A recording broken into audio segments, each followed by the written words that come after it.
sesuai janji Bapak kemarin, kita pada minggu ini akan mempelajari tentang sistem pembelajaran, sistem pembayaran. Nah, ada yang tahu apa itu sistem pembayaran? Baik, silakan Bu Ramiska. Sistem pembayaran itu adalah mekanisme yang digunakan Kak untuk memindahkan uang dari pihak yang bayar ke pihak yang menerima, Kak. Baik, betul sekali. Jadi ini dia pengertian sistem pembayaran, yaitu sistem pembayaran adalah mekanisme yang digunakan untuk memindahkan uang dari pihak yang membayar ke pihak yang menerima. Bisa dilakukan secara tunai maupun non tunai. Nah, tujuannya apa? Untuk memudahkan transaksi, aman, cepat, dan efisien. Nah, baik. Sistem pembayaran Indonesia itu ada berapa macam? Ada dua. Apa saja? Oke, betul sekali. Sistem pembayaran Indonesia itu ada dua macam, yaitu pembayaran tunai. Nah, ada yang tahu apa itu pembayaran tunai? Pembayaran pakai uang langsung, Kak. Oke, baik, bisa. Ada lain? Nah, yang tadi yang dikatakan oleh teman-teman itu benar, yaitu sistem pembayaran tunai adalah sistem pembayaran yang dilakukan menggunakan uang kartal, yaitu uang kertas dan juga uang logam. Nah, ciri utamanya apa? Digunakan dalam transaksi kecil sehari-hari seperti kita jajan ke kantin atau beli-beli barang yang lain dalam jumlah yang kecil. Nah, yang kedua, dia tidak membutuhkan pihak ketiga. Dia hanya kita berinteraksi langsung antara kita dan juga kepada penjualnya. Selanjutnya di sini adalah memerlukan biaya pencetakan, distribusi, dan pengelolaan uang. Nah, maksudnya di sini memerlukan biaya pencetakan karena di sini uang kartalnya, yaitu uang kertas dan uang logam, dia harus dicetak terlebih dahulu oleh Bank Indonesia. Baik, selanjutnya ada pembayaran non tunai. Nah, ada yang tahu apa itu pembayaran non tunai?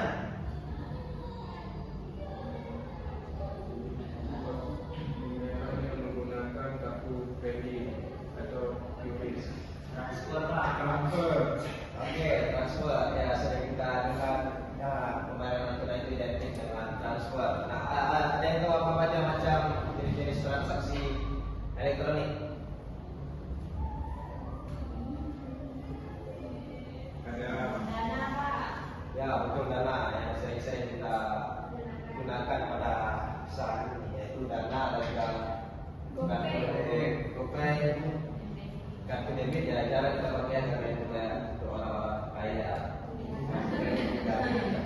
Lebih banyak kita memakai uang elektronik seperti GoPay, Dana, dan lain-lain. Nah, keunggulannya apa? Keunggulan dari pembayaran tunai ini, dia lebih cepat dan praktis daripada uang tunai, sehingga dia tidak memerlukan uang kertas. Dia hanya memerlukan data internet untuk transaksinya. Yang kedua adalah meningkatkan keamanan transaksi. Nah, dengan menggunakan pembayaran tunai ini, transaksi itu lebih aman, lebih minim kesalahan. Ya, kalau kita transaksi tunai, ya sering kita ada yang kelebihan membalikan uangnya, dan juga ada yang kekurangan dalam membalikan uangnya. Kalau pembayaran tunai ini tidak ada masalah seperti itu. Nah, yang terakhir di sini ada mendukung digitalisasi ekonomi, yang mana kita kan semakin lama semakin berkembang, semakin teknologi itu semakin berkembang. Nah, dengan menggunakan pembayaran non tunai ini, kita mendukung digitalisasi di bidang ekonomi. Nah, sebelumnya di sini ada Bapak, ada video yang ingin Bapak tunjukkan. Mohon anak-anak untuk melihat, dan nanti di akhir akan Bapak minta kesimpulannya dari video ini.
siapa yang ingin menarik kesimpulan dari video yang tadi?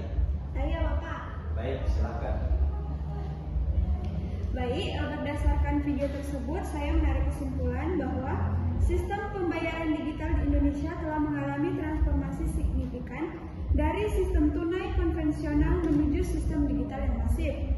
Perubahan ini didorong oleh kemajuan teknologi, meningkatkan penetrasi internet, serta pergeseran perilaku konsumen. Berbagai bentuk pembayaran digital telah populer seperti uang elektronik atau e-money untuk transportasi dan tol, serta dompet digital atau e-wallet seperti GoPay dan OVO, yang menawarkan fitur lebih lengkap termasuk transfer dan pembayaran digital. Keunggulan sistem ini terletak pada kepraktisan, kecepatan transaksi, dan peningkatan keamanan di bidang uang tunai. Sekian dari saya Bapak. Baik, bagus sekali. Terima kasih kepada Ami. Nah, jadi begitu banyak manfaat-manfaat yang diberikan dari pembayaran tunai ini, mulai dari kartu debit, uang-uang elektronik atau e-money, yang mana itu bisa memudahkan kita untuk mempersingkat waktu kita untuk jalani itu kehidupan menggunakan uang tunai. Baik, selanjutnya di sini ada pelaku dalam sistem pembayaran. Nah, pelaku yang terlibat dalam sistem pembayaran Indonesia yang pertama di sini ada Bank Indonesia yang selaku bank sentral, yang mana Bank Indonesia ini berperan sebagai regulator dan juga pengawas. Maksud dari regulator ini adalah orang yang membuat peraturan-peraturan tentang sistem keuangan yang ada di negara Indonesia. Nah, selain membuat peraturan-peraturan, Bank Indonesia juga berperan sebagai pengawas di lembaga keuangan yang ada di Indonesia. Selanjutnya yang kedua ada bank dan juga perbankan, di mana peran bank ini yaitu sebagai penyedia layanan transfer, kartu debit, kredit dan juga pembayaran elektronik.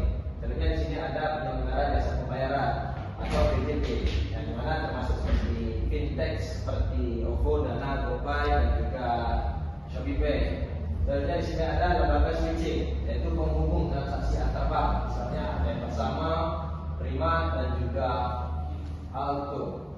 Selanjutnya di sini ada merchant, yaitu pelaku usaha, yang mana perannya di sini adalah menerima pembayaran dari konsumen. Yang terakhir di sini ada konsumen atau masyarakat, yang mana di sini berperan sebagai pengguna layanan pembayaran. Selanjutnya ada peran Bank Sentral Republik Indonesia dalam sistem pembayaran. Nah, Bank Indonesia menjalankan beberapa peran penting. Yang pertama, seperti tadi mengatur dan juga mengawasi penyelenggaraan sistem pembayaran.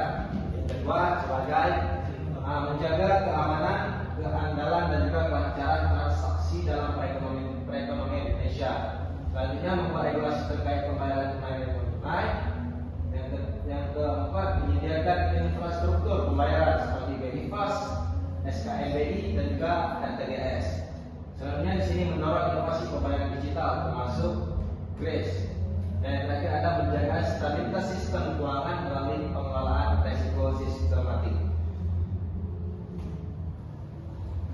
Selanjutnya ada juga risiko dalam sistem pembayaran. Nah, beberapa risiko yang dapat terjadi dalam sistem pembayaran yaitu yang pertama ada risiko operasional seperti gangguan sistem, kegagalan teknologi dan juga kesalahan manusia atau bencana. Nah, ada yang pernah di sini mengalami gangguan sistem ketika transfer uang? Nah, bagaimana rasanya takut ya? Iya.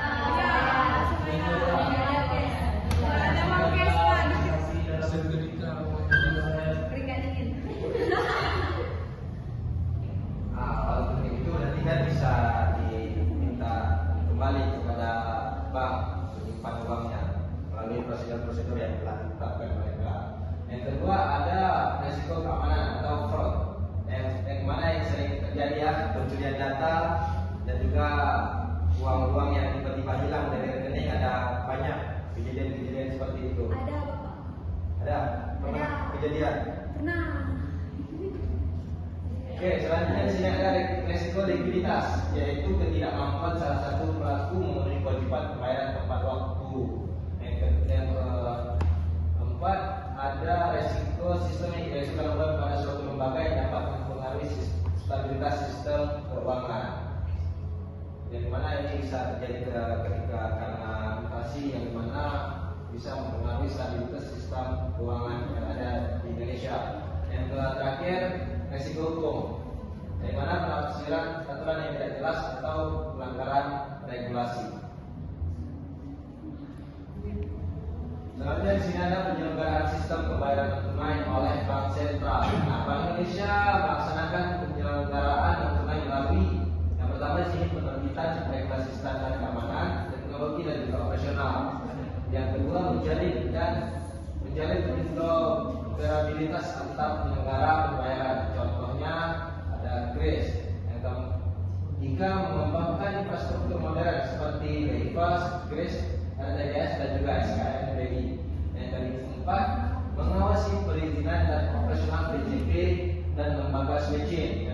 Yang kelima meningkatkan literasi keuangan digital masyarakat. Dan yang terakhir ada mendorong percepatan transaksi digital untuk efisiensi ekonomi nasional. Nah, sampai pembahasan kita pada